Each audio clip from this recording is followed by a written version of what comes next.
So I'm starting with the first question. You have coached national teams for countries like Brazil, Mauritius, and Eritrea. What is the biggest, most fundamental difference you notice in the chess culture and infrastructure in developing chess nations compared to established chess culture in India?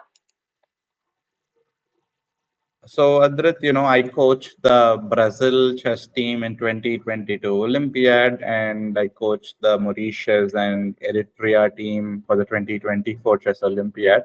And Brazil is a much more established chess country compared to the other two nations of Mauritius and Eritrea because Brazil has a bunch of grandmasters. They have 2,600 basic players.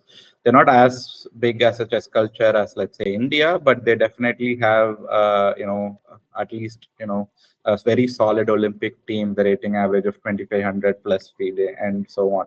So one of the things for those countries, let's say I start talking about Brazil to start with, as they don't have like a strong pipeline of a lot of new generation players. So they have grandmasters who, let's say, became grandmasters, let's say 5 7 years ago or so, and they are now in their 30s, 35 years old and so on, but they don't have any new young upcoming players who are like 15 years old, 17 years old, 20 years old. So that kind of like a pipeline of players, one generation after another, consistently coming, that is, they are still building. I think they have something called like Young Olympics program, for which also for a brief amount of time I took online classes for Brazil's the Young Olympics or the Future Olympic program and so on. So they are building a chess culture, but as a country, Brazil is more into football or soccer. They are very much more interested in those kind of physical activities or sports and so on. So it's just the chess culture, I would say, and how much they value it as a sport, and how much support, let's say, governments, private companies or entities, and give for a sport like that. And if I look at countries, let's say like Mauritius and Eritrea, they have extremely limited or very small chess culture. Their highest rated player itself would be someone around, let's say, around 2,000 or 2,100 at best. They won't have even an IM or a GM kind of players. And for them, chess is more like a hobby because they don't see it leading to a very good professional career in any ways. It will take a long or a lot of time for all that ecosystem to mature, and for players to think of it as a serious career. So when I was training the Mauritius and Eritrea team, I noticed more or less all the team members had a day job. They were working somewhere like a bank or some sort of a company, and chess was a hobby. So they were practicing it when they had a free time, maybe 30 minutes a day, 1 hour a day, and so on, because there's obviously limitations in making chess as a career where you can make money and make a living out of it in those kind of countries. So, and also because the player pool is so small, there is not a lot of players, they don't have access or ability to constantly play tough opponents. When you constantly compete with very strong players, you will keep on improving. That's one good thing about India and the Indian chess ecosystem. You have chess tournaments happening across India throughout the year with strong players always participating. So you always get challenged by stronger players, and that helps you to further and further improve your game. So this everything, that whole ecosystem. So what India has got right is like we have a strong network of coaches, like as in like from coaches who can train absolute beginners all the way up to coaches who can train grandmasters and so on. That is there. We have consistently tournaments throughout the year in all parts of India. It's not just limited to one city or one state. The tournaments are, that is another important thing. And also, the government support is pretty huge. Like every time, one of the Indian teams win an Olympic medal or an individual strong performance, be it the government, central government, or for example, some state governments, for example, like let's say Tamil Nadu government, has supported a lot of chess activities over the years. There was the World Championship match between Anand Carlsen long ago. Recently, the Olympiad was there. Then there is something called the Chennai Masters, which is held like every year for the past 2 or 3 editions.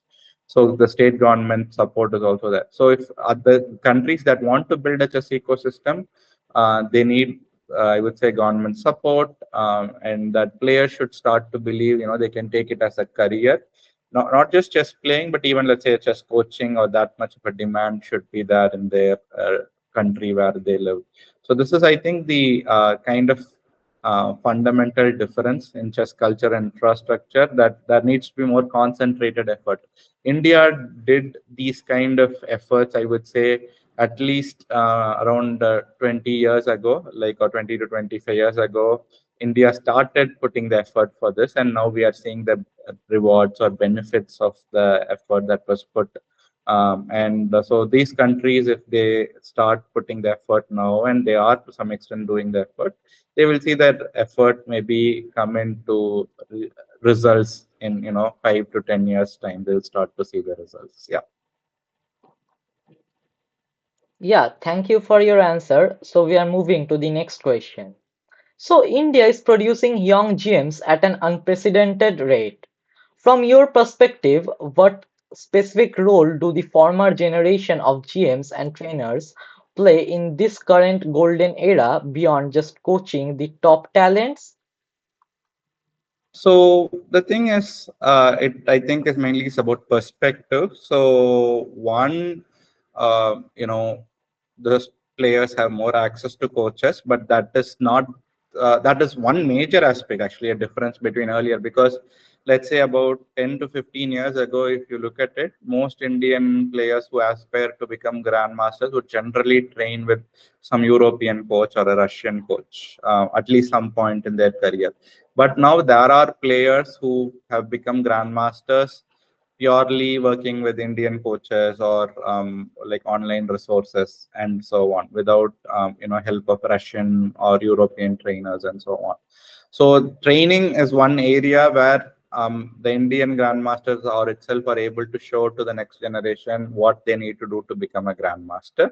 Other than that, from my personal perspective, what I always think, or I share when, let's say, a bunch of IMs reach out to me on a regular basis, and they ask me, like, what's like the scope of chess? What should I be really doing? Should I pursue college seriously, or should I, play chess seriously? I'm not sure. How do I balance, those kind of things, education and studies?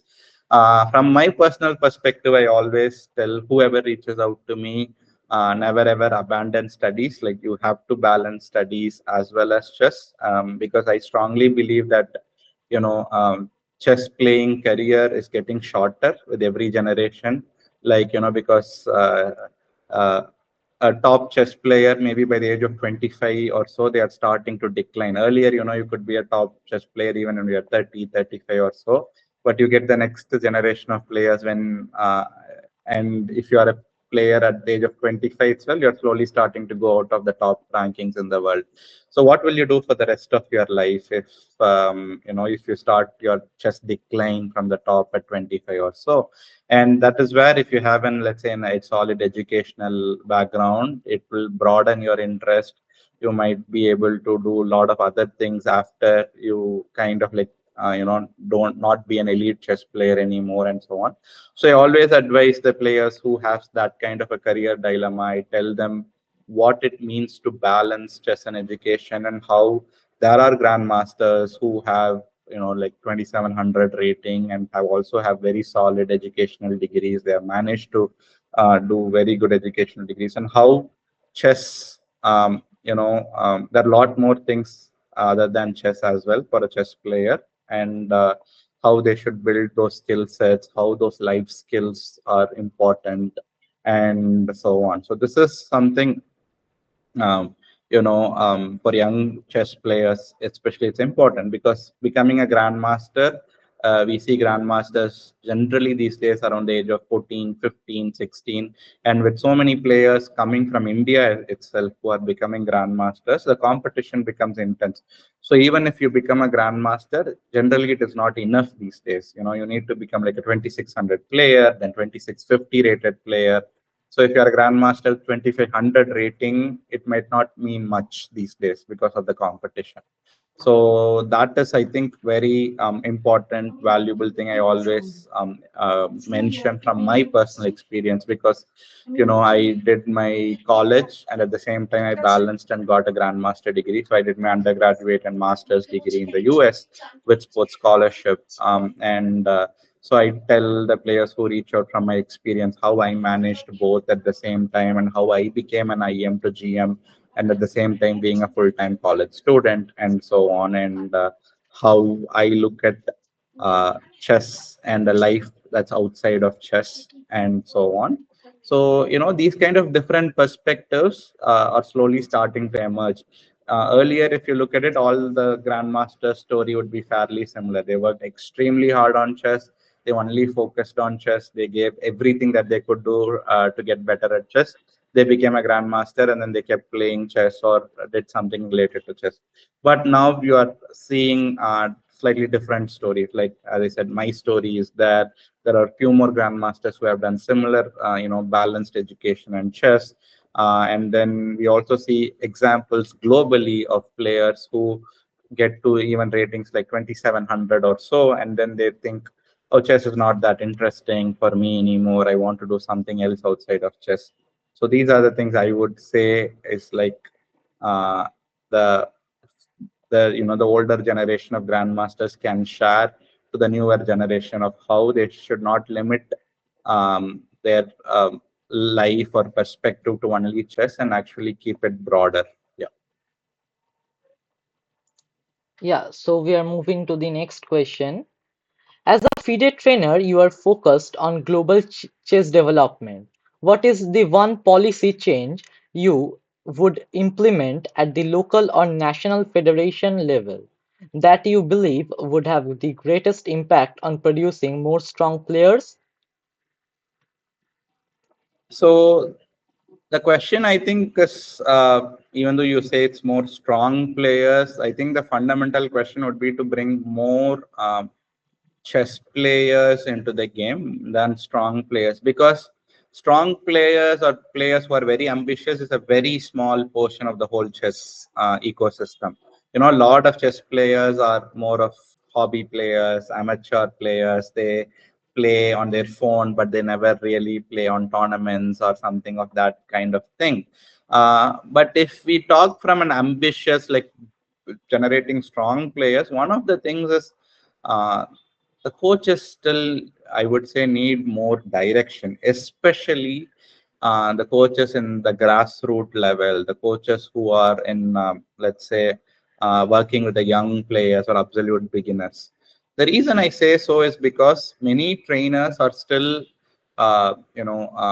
using methods that worked, let's say, 20, 30 years ago, like when they learned chess. So, for example, imagine there's a chess coach who is now, let's say, around 50 years old. So what this chess coach most likely would do if they are teaching beginners is, let's say, how they learned chess when they were 5 years old or 10 years old. They are trying to use the same methodology without a lot of the technology changes and so on. And how I'm coming to this conclusion is, for the last year, I was one of the lecturers in FIDE trainer seminar. I was one of the trainers who was training the coaches basically, and a lot of the coaches were, coaches who were working with beginners, and their rating skill sets were around 1600, 1500 FIDE and so on. And even actually now, as we are recording in December 2025, this video, in 2 weeks from now, I am teaching one similar seminar, FIDE trainer seminar, where in Bangalore, where I'm one of the trainers who will be teaching how to teach chess to young players and so on. And what I consistently note is that many chess players or young chess players lose interest in the game because their learning is not to the modern technology times. The learning is still kind of like the learning practice is still kind of older methods. So what ends up happening is the kid loses interest in the game, and the kid drops out of chess. So every kid who was once interested in the game and drops out of the game, let's say due to the coach not giving that enthusiasm and energy to the kid is a lost opportunity for the chess world to add one more chess player, right? And so on. So it is mainly constantly giving the latest training methodology to the coaches, especially to the coaches who work in grassroots levels, like equip themselves with, okay, how do you use this app better? How do you use this app better? Because young kids now more prefer learning via tablets and computers more than books and, let's say, setting up the physical chessboard and playing. But there is a mismatch in how much knowledge the coaches know about all the tools. For example, most coaches would know leading one or two platforms, but how to use all of it is even like a big question mark, like all the resources inside the tool. Many a times what will happen is the student might know more about the different settings and different puzzle options and different things than the coach on the chess platforms. Yeah, so on. So this is one thing I believe, a lot more training is required. Like, constantly the coaches should interact maybe once in 6 months or so with a much more technology advanced coach who is knowledgeable about it, like a policy change. So where, the coaches explain the technology, because, you can explain a concept if you read a book, but as a coach, that's kind of possible. But how do you implement technology into a lesson in a very interesting way is most likely requires some sort of practical explanation, and how other coaches who are successfully doing it shows it to students. Yeah, that is, I think, critical. Because when I interact with coaches, especially during these seminars, many coaches are still very basic in terms of their technology used for the classes. So they know how to screen share, they know how to share a board, but that doesn't alone make a class engaging. Let's say if it's an online class. So these are kind of the things I would say. If there are a lot more emphasis on making the coaches more tech knowledgeable or tech savvy, I think it will help to bring more students or players, and that also more ambitious players. Yeah. Yeah, so my next question is, what are the major updates which will take place or have taken place in Chess Gaja? So, Adrit, in let's say November and December of 2025, we've had a bunch of interesting updates, I would say. One of it is like we've launched a series of like kids ebook at Cheskaja. And these books are available for purchase on Amazon, like Amazon India or Amazon USA, wherever you access the Amazon website. So these books are like, basically like a kid friendly book, especially for very young kids. If they are, let's say, 3 years old, 4 year old, and they just want to get introduced to chess, how what is a chess piece, how does the knight move, how does the queen move, but at the same time in a ebook format, so the parents can kind of sit along with the kid and do it as an activity. It is like kind of cartoonish images we have put in, like a small storytelling is there of a piece and its history, of how a piece moves, what are the rules of it. And it's a series of ebooks. So every individual ebook talks about a chess piece. So there is one ebook on king, one ebook on queen, one ebook is, let's say, on pawn, bishop, and then one combined ebook with all the pieces and the full rules of the game kind of mentioned it. So this is a ebook which I have written, and we have published it purely as an ebook, not like physical copy book, but it's purely an ebook that can be downloaded if you are using Kindle or something of that sort. You can download it and read it. And it comes under the series like, kids learn chess from a grandmaster. So we will attach that, like the link of those ebooks, so if anyone wants to go through it. And each book is generally around like 10 to 15 pages. It's a short ebook. The kids find it easy, attractive for them to kind of get introduced to the game. That is kind of the target for us, introducing more kids to the game through that. So this ebook was launched like in the last 15 to 20 days. So this is one big thing we've done, which we had not done before, but now this is there. Another big thing we've recently done is we've launched two new programs in Chess Gaja, mainly group classes, and one of it is what I would first like to highlight is that a group class program where I am teaching the classes for a series, for students who are rated around 1500 PDA rating. So generally, my group classes, we have not launched a lot of them in Cheskaja. Mainly, I work with one-on-one directly with students, but we've launched a group class program that starts on January 5, 2026. And the major audience who would find it very useful is like, let's say if their FIDE rating is around FIDE 1400 to 1550, or let's say their lead chess rating is around 1500 to 1800. And what I'm going to talk in this group class is basically like, how to play with the initiative and opening. So something that would be very useful for players of that rating range. And it's going to be like weekly one class. So four classes in the month of January. And all the details also, we'll put it on the description so that they can know about this program. This is one big program, and the most important thing about this program is it's a limited slots, as in only 15 students are allowed in this program. So it's not like unlimited, only 15 people can register. And so that all the students who are registered also get to interact and clarify their doubts during the class and all of that. So this is a new program and something we've launched, and there are only a few slots remaining. So if someone who's watching this video is interested, they can reach out to the Cheskajas team and get to know more details of the program and the registration process.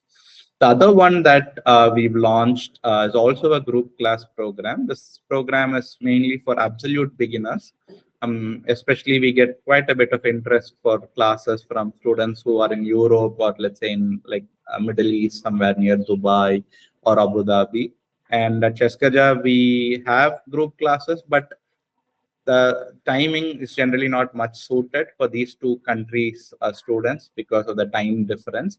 So what we have launched is we have launched a group class program that is on the weekends, especially it's on every Saturday.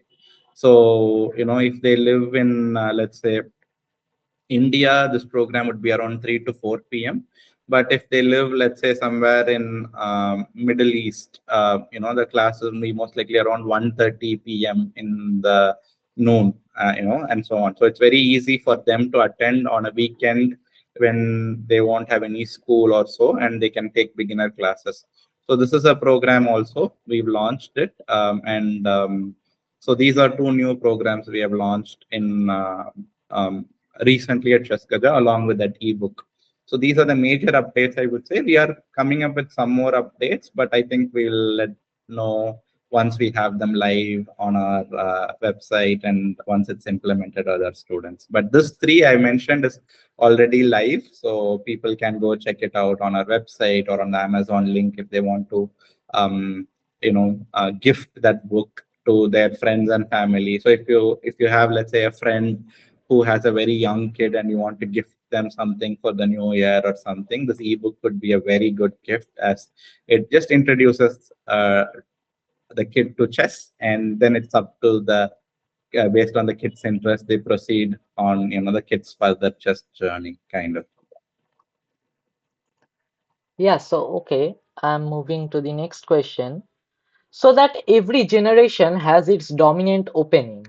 So what opening or defense do you see emerging as the next major long-term strategic battleground in high-level chess that young players should be studying deeply now?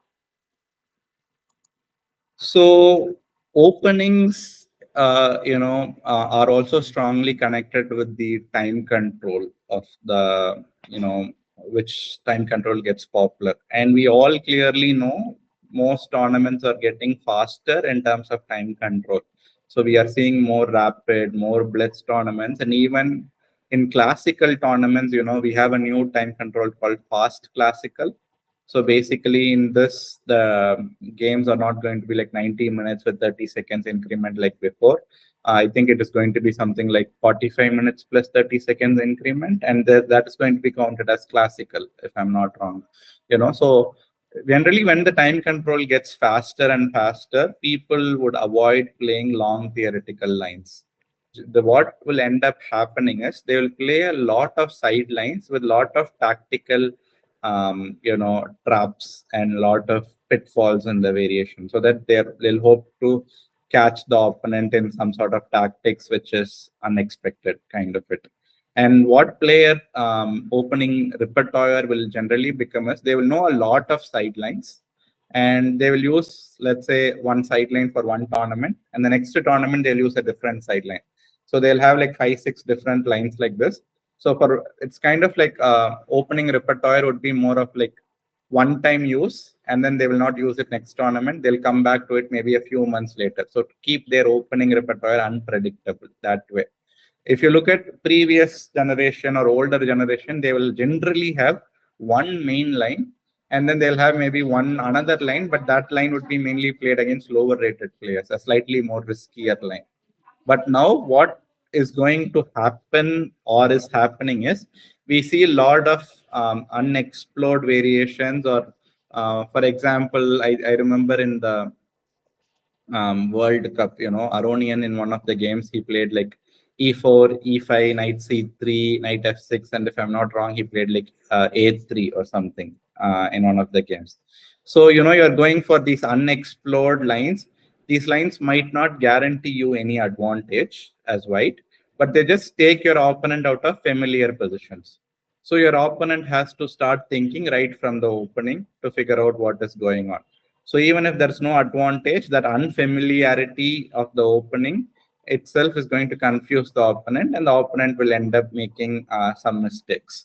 So this is one clear trend that is going to happen. You will see a lot and lot of sidelines, lines that the computer will say clear equality, nothing great about it, but it will have few traps here and there practically, and the opponent hopefully, if opponent figures it out, then it is equal. If the opponent cannot figure it out, then the side will get an advantage. This is one kind of approach that's going to happen as faster time controls become the new normal.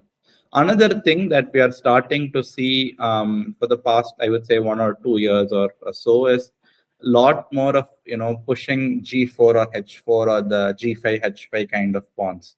A lot more players are pushing the H pawn up forward, and this is mainly because of Alpha Zero and this AI based engines coming into play. They generally really prefer pushing these pawns, G pawn, H pawn, and pushing them all the way up to H5, H6, and so on. So in lot of lines, players are starting to experiment what will happen in this situation if I push my H pawn forward, and so on. So this is outside of the normal popular theory. It makes the position sharp, because if you are pushing your H pawn forward, where are you going to castle your king is a question. Maybe you won't be able to short castle, maybe you have to long castle, or keep the king in the center, and so on. So this trend of pushing pawns on the king side or targeting the opponent's king is risky, but engines really like that kind of approach. So, and we are starting to see top players play it often. The one thing, for amateur players or intermediate or beginner level players, I would say is, do not get too, let's say, like focused or attracted on the latest opening theory, because theory keeps always changing. One line will be popular this month, next month, a completely new line might become popular, and so on. So if you are a young player, you are an upcoming player, you have rating around 1400, 1500 in any format, FIDE or Leeches, I would still suggest you to stick to the basics for now. You can do all this experimentation of multiple openings, different ideas once you cross, let's say, 1800 or 2000 rating. Till then, keep your learning very simple. You'll still have like one main line that you know very well, and maybe one surprise line if you want to occasionally play to surprise your opponent. but spend your all your remaining time and energy working on improving your middle and end game instead of experimenting a lot of new openings. So in my personal case as well, only when I was around 1900 FIDE rating, I played a lot of sidelines. Till then my opening repertoire was fairly basic. It was not like I played like so many different openings, I got so many opening advantage or anything like that. Because as I mentioned, opening trends keep on changing. So if you keep on chasing, okay, this is the new line that is very popular, so I should play this, then every month you have to keep learning new openings. So it is better to learn some openings that are very well established, and most importantly, you should feel comfortable as a player to play those openings. That is more important. So instead of chasing an advantage in an opening, you have to ensure you are very comfortable with the pawn structure, where your pieces are. So even if the evaluation is, let's say, equal 0.00, but if you feel very comfortable with that position, you can outplay your opponent if you better understand the pawn structure that's out there, where your pieces should go, and so on. So that is more valuable than trying to find some lines where you might get an advantage out of the opening. Because currently, any opening you play, there is a way more or less for black to like neutralize it, at least from a computer perspective. So you cannot chase an opening advantage really. But what you can really go for is a position where you feel more comfortable and more you understand the position than your opponent. So this way you can outplay your opponent in the middle game or end game once the opening is over. Yeah. So this is what I would really say as an advice to players, and in terms of opening. And I also explained how the approach to opening is changing, right? As I said, more of Yeah. G4 H4 we see in games, or a G5 H5 kind of idea, and more of this interesting sidelines. But what works for a super GM might not necessarily work for a 1400 player. This difference should be understood very carefully. If I have to explain it very simply, imagine it like this. Imagine you are a professional car racer. You can do a lot of stunts, tricks, everything on the road. But if you are riding a bike for the first time, or a new person who is riding a bike, you should not try those stunts. Yeah, because you do not have the balance or the ability to react when things go wrong, right? So that is why what a very experienced a professional like a grandmaster does in terms of opening might not be the absolute best thing to be done for a beginner or an amateur player. An amateur player, a beginner player, an intermediate player, they can stick to the basics, and they get to very decent solid opening positions, and then use their skill set to outplay the opponent in middle end game when the opponent makes mistakes. Yeah, that's what I would say.